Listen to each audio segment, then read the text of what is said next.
Hello Pisces, Sun, Moon, Rising, and Venus signs. Kamusta kayo? Sana po'y nasa mabuti kayong kalagayan. Welcome back po sa Star Tarot. Kung bago kayo rito, welcome din kayo. Thank you sa inyong support. I truly appreciate it. God bless you all. Pisces, Nine of Cups, paunang message ninyo, napakaganda. This is about happiness, no? This is about joy, optimism. This is about falling in love then for some of you, lalo-lalo na kung kayo ay single. Maaari ngayon, mahahanap nyo na yung inyong person, mahahanap nyo na yung inyong twin flame, ang inyong soulmate, maaaring ganon. At saka this is a wish fulfillment energy. Kaya meron kayo ditong wish na matutupad or wishes na matutupad, no? This is also about abundance, no? Kaya magkakaroon din kayo dito ng pagkakataon na makaluwag-luwag, no, pagdating sa pera. What else? We have 8 of Cups. Wow. So, this is beautiful. Kasi, moving on energy ito. No? Moving on energy. Meron kayong iiwanan dito, no, na sitwasyon. Kasi, alam ninyong, hindi na yan ang para sa'yo. Alam ninyo, there is something else that you need to do right now. Maybe you have found your purpose already in life, na figure out yun na kung ano yung purpose ninyo sa buhay, mission ninyo sa buhay at this time. Kaya naghahanap kayo ng bagong avenue wherein magiging kasangkapan ninyo yan para sa pag-carry out ng inyong purpose in life, no? There is a change na mangyayari dito. Maaring related dito sa trabaho ninyo, sa career, sa place of residence ninyo, kung saan man kayo nakatira, no? Yung mga ganon. Or kung ano mismo yung mga ginagawa ninyo, trabaho, yung mga ganon. So, you are moving towards happiness dito. You're moving towards the 9 of Cups, no? Kaya maganda ito, Pisces. What else? We have 2 of Wands. Yan. Planning kayo sa ngayon. Maraming iniisip kayo, nagpaplano, nag-strategize. Maybe that is related to this moving. Pinaplano ninyo or gagawin ninyo, no? So, what else for Pisces? We have 7 of Pentacles. This is you waiting for, bunga ng inyong pagsisikap, no? This is you ready to reap the rewards of your hard work dito. But, dito, yung parang kailangan mo pang maghintay, no?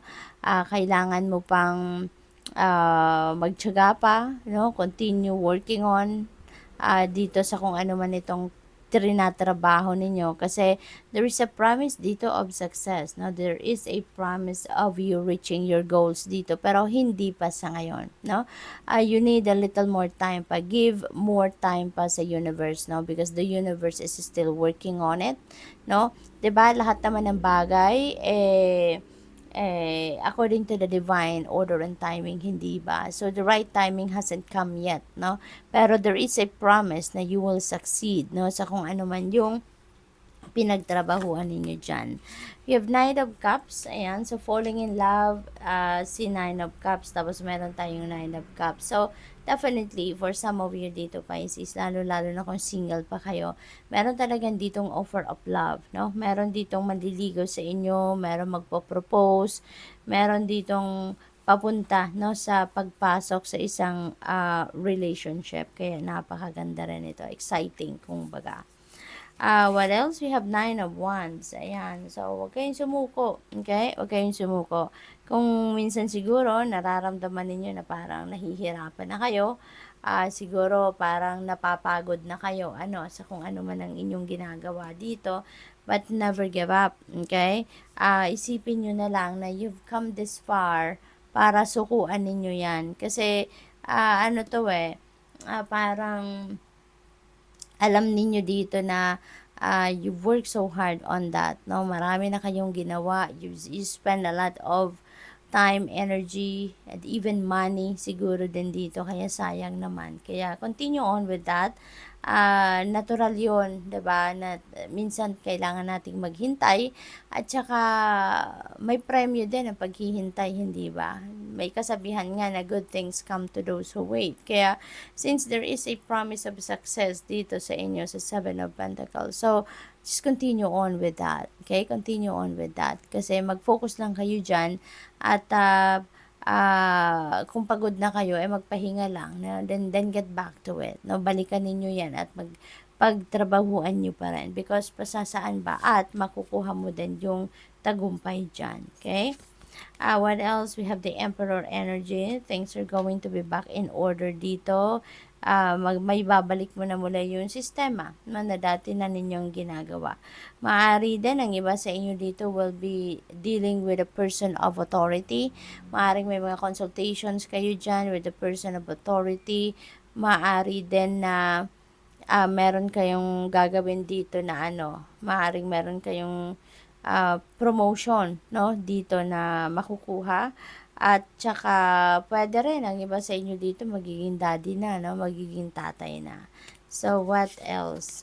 We have 8 of Swords. Ayan. So, kung dati, no, frustrated kayo, nagkakaroon na kayo ng stress, anxiety, no? Para ngayon, baka maalis na yan kasi nga, babalik na kayo sa dati ninyo.